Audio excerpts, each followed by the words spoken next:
Hey everybody, Dr. O here. So I've been talking a lot about my fasting regimen and when I don't eat, but I've been getting a ton of questions about what I actually ate to lose 165 pounds. So just to review, I lost 49 pounds in 10 weeks, 101.2 pounds in 6 months, and 165 pounds in a year. And it's pretty awesome that I'm recording this video today because this is actually my 2-year anniversary of the day that I started. And I've now lost 180 pounds and I've added some more muscle and I'm still making amazing progress. And most importantly, I've maintained my weight loss. So what did I actually eat though? So I'll kind of go through the rules that I used and then how I designed meals to kind of fit within those rules. You know, if you don't want to eat the way that I do, just kind of follow the same rules and I think you can have the same progress that I did. So number one, I started at 6'2", 414 pounds, right? So obviously I ate a lot more than you if you weigh 200 pounds, but I was carrying 414 pounds around. So I ate 3 to 4 days per week. So I did a modified type of alternate day fasting where I would fast 3 days one week and 4 days the next. And I explained in other videos why I did it that way. But I was eating 3,000 or more calories per day on my eating days, right? In the beginning, I ate as much as I wanted at each meal. I was really focused on getting used to fasting, and that was the key.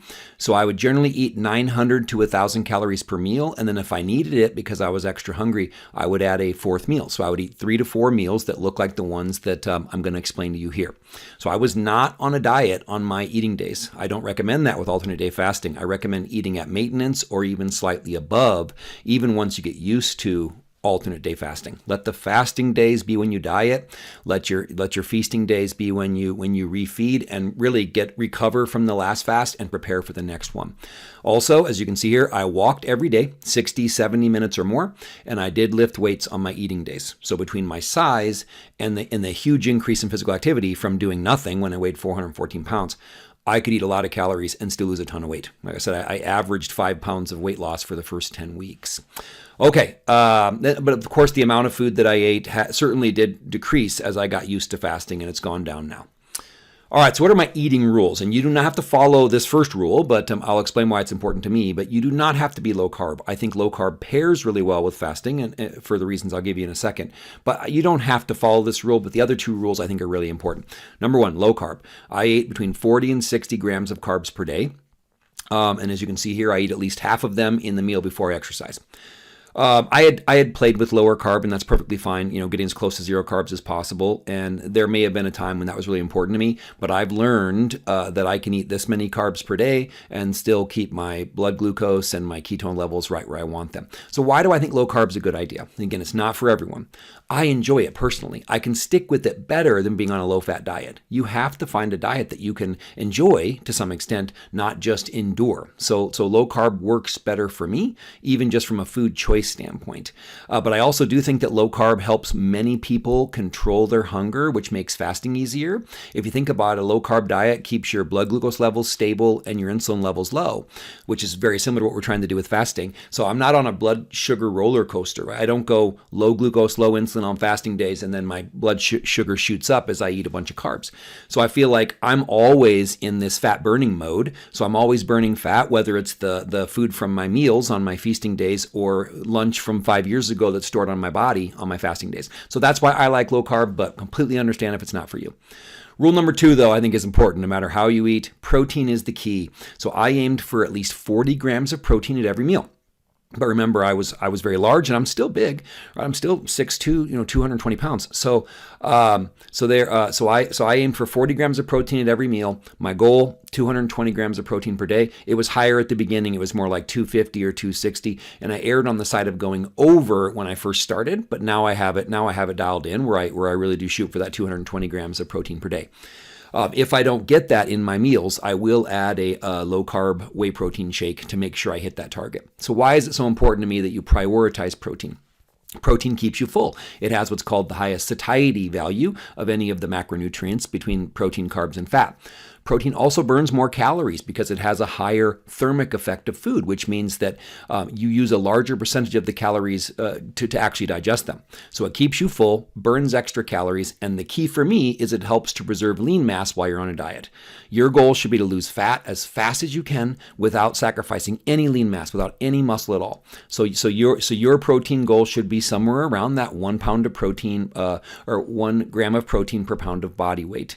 That's a good goal to shoot for. If you're very overweight, like I was, then you can shoot for 1 gram of protein per pound of goal weight. That might be a safer target for you. Rule number 3 is fiber. For very similar reasons, for health reasons and for helping keep you full. 10 to 15 grams of fiber at every meal was my goal. My goal was to get 50 to 60 grams per day. And if I didn't, I would use something like Metamucil. I would use a psyllium husk powder to hit my fiber goal. So why? Fiber keeps you full. So that's obviously a really good reason. It keeps you regular, so you don't have any issues with constipation. But another really cool thing most people don't know about fiber, especially fiber like psyllium husk or what's known as soluble fiber, is it carries cholesterol out of your body. Your body squirts bile into your gut. Fiber grabs it and pulls it out of you so it can help lower your cholesterol. If you've watched the video about my health transformation, you know that I was able to lower my cholesterol by 107 points, while eating the diet that I'm talking about here. And I do think that trapping some of this cholesterol and carrying out of my body using fiber did play a big role. All right, so those are the rules. What did I actually eat? So a typical breakfast for me was scrambled eggs, quite a few of them, spinach just because I love veggies and I think I needed to get the fiber, avocado, and then maybe some leftover meat from the night before. So that would be like a basic typical breakfast for me. Remember, I said I'd be aiming for a 900 to 1,000 calorie meal. You would need to scale that based on how many calories you eat. Occasional breakfast treats, so I'll share some kind of exceptions to the rules as I go through it. I found these 0 net carb bagels on a website called Thin Slim Foods, no affiliation at all. I like their cinnamon one. They have a plain one too, but 90 calories, 0 net carbs, 14 grams of protein, lots of fiber. Just liked it. So these bagel, you have to enjoy your food too. These bagels, I would either put cream cheese or almond butter on them. So that was kind of an occasional breakfast treat. Also, my wife makes these really good breakfast burritos. So I would, she makes them for the family and they use regular tortillas because they're not on the same diet as me. But I use these Mama Lupe's 0 carb tortillas usually. There's also a Carb Smart tortilla that I know I've played with. There's lots of different low carb tortillas, but I would eat some of these. So they'd have scrambled eggs and breakfast sausage and a bunch of veggies in them. So that was another really good breakfast for me that I really enjoyed. The cool thing about my diet is I really enjoy everything I eat. There's not like a flavor explosion every time I eat, but I enjoy every meal. I'm not like sick of eating these things. I really do enjoy them. All right, so what's a lunch look like? Salad, bunch of greens with chicken, bunch of chicken, and then olive oil for the healthy fats, and then macadamia nuts. See, macadamia nuts I think are the best low carb nut out there. I really like them. They're kind of expensive, but good way to get some healthy fats. Then I really like this Good Culture. Again, no affiliation with anything here, but Good Culture cottage cheese. It's just if you don't have this in your area, just a lower carb cottage cheese. Basically, half as many carbs here as you'd find in a typical cottage cheese, and 19 grams of protein, which is pretty sweet. So that's what a typical lunch would look like. Lunch on the go, so a few days a week I'm gone during lunch, and if I'm eating, I use this keto bread. I just buy it at Walmart, but there's lots of low carb breads out there as well. So I could make a low carb sandwich or a wrap using those low carb or 0 carb tortillas. So it might be deli meat and cheese. I make this wrap that's a chicken bacon ranch wrap. So a little bit of cheese, a little bit of bacon, and then a bunch of chicken, and then some ranch that my wife makes. But those are some really good lunches on the go for me. And then here's another one I really like as well. We buy these at Costco. Again, I don't know if you have a Costco in your area, but just it's an apple and Gouda cheese chicken sausage, basically like a bratwurst type of thing that I could eat just as is, or put them on a wrap, or put them on the low carb bread. So you might have to find something else in your area, but similar, just a type of thing. Pretty easy thing to eat for lunch. And then what's a typical dinner look like? Just meat and veggies, right? That's basically what most meals are. I might add a low carb bread or a tortilla or something, but I'm mainly eating meat and vegetables. So steak, salmon, chicken, and then I might also use those tortillas. You see, I really like them. They're also higher in protein and higher in fiber and low calorie. Some of those normal tortillas are like 200 calories. It's just, way too many. But so I might do soft shell tacos with either ground beef or chicken, those types of things. But then lots of veggies. You see broccoli, asparagus, kale, lettuce, peppers. You see here, my family really loves vegetables, which is great. But so looking here, I just wanted to show you that we have a garden in our backyard. So we grow a bunch of our vegetables. We buy the rest of the store. And then we do have a hydroponic garden inside for the winter. I live in South Dakota, so we definitely don't get to garden year round. All right, what's an occasional dinner treat? So this would be, every couple months. Also from that Thin Slim Foods website, They have zero carb pizza crust. You see here, low calorie, zero net carbs, high protein, lots of fiber. So we make like a low carb pizza. So some pizza sauce that's pretty low carb, bunch of meat, bunch of veggies, some cheese, and that's a really nice treat every once in a while. Just take a break from just the typical dinner or supper. So what do I drink? I've had this question as well. So first of all, I drink a lot, like whether I'm dieting or not, whether I'm fasting or eating, I'm constantly drinking, right? I always have a water bottle with me. Of course, when I was 414 pounds, I always had a soda with me. So that was one of the big changes I made. But I do aim for around a gallon of water a day. And then I think electrolytes are very important. I've made videos about that. So I actually make my own concoction if I'm at home, where I just mix sodium and potassium powder and magnesium supplements. But the LMNT electrolyte brands are something that I'm really starting to like. That's anytime I'm out of the house, I take those with me in case I need electrolytes. I might use one a day or two, depending on how I feel.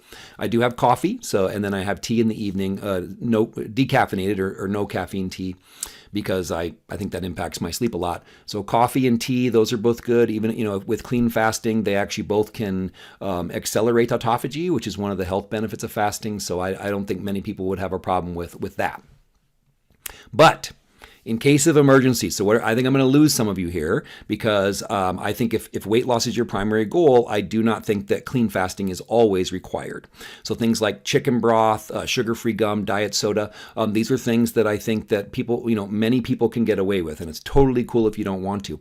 But in the beginning, right, I was really struggling with fasting, so chicken broth was a huge deal. So yeah, I was having 20 or 30 calories of chicken broth, a couple grams of protein, but it allowed me to keep going with the fasting, and I think that's super important. So I don't think everyone needs to fast clean if weight loss is their priority. You're going to read in some books and you're going to read online that things that make it sound like a diet soda or a piece of gum will ruin your fast, but I don't see it that way when I look at the research or in my personal experience. So I'll dive into the science later. I've looked at 40 studies recently about artificial sweeteners and glucose and insulin, not saying they're healthy at all, but I'm having a really hard time seeing how they're going to cause major changes in insulin levels or glucose. But we'll come back to that. But I have this. This is the BioSense breath ketone meter. It's scientifically validated. Love this. Again, no affiliation. It's called BioSense breath ketone meter. But I've tracked my blood glucose and my breath ketone levels since the beginning, and I don't see any difference, literally zero difference between days that I fast clean or days that I have a diet soda or a piece of gum or those types of things. I honestly just don't think the human body is nearly as easy to fool as some people do. So no difference. I could show, side by side, I can show you the readings, and I couldn't tell you at which day I drank just water, coffee, and tea, and which day I had some of these other things. So do not think you need these things. Do what is right for you. You can absolutely skip these things. You can fast clean. I always say fast as clean as you can, but as dirty as you need to stick with it. Sustaining your fasts is the key. I'd rather you have a piece of gum and stick to your fast than give up, right? So will a piece of gum slow down your progress? I honestly don't know, but I know that quitting will. So keep that in mind. So what does my maintenance diet look like? So I got here, lost 165 pounds. Literally a year ago today was when I weighed in, and I was down 165 pounds. My diet hasn't changed much at all, right? I basically just eat more meals. So the meals look the same, even their size is the same. So I just scale up or down how many meals I eat in a week if I'm trying to gain weight or lose weight. So this is why I love fasting, right? I just don't have to change what I eat. My maintenance diet basically looks like my weight loss diet. I just add in a few more meals throughout the week to maintain my weight. I do have periods where I actually do add calories. So I'm focused on performance. I'm focused on building muscle, right? I've gained at least 15 pounds of muscle, and I've gotten much, much stronger over the last couple of years. So if I do that, if I'm really focused on that, I'll eat 4 meals on those days instead of my typical 3. And then I will, so I'll increase my calories and increase my carbs a little bit, just a little bit. I basically will add a smoothie with almond milk and frozen berries and yogurt and some whey protein. I'll add that smoothie 1 hour before I train. But that's basically it. So my maintenance plan, very, very similar to what I was eating in the beginning. All right, there you have it. I absolutely hope this helps. Please ask questions. Let me know what else you need to hear. All right, I want you to succeed. So I hope this video helped. Have a wonderful day. Be blessed.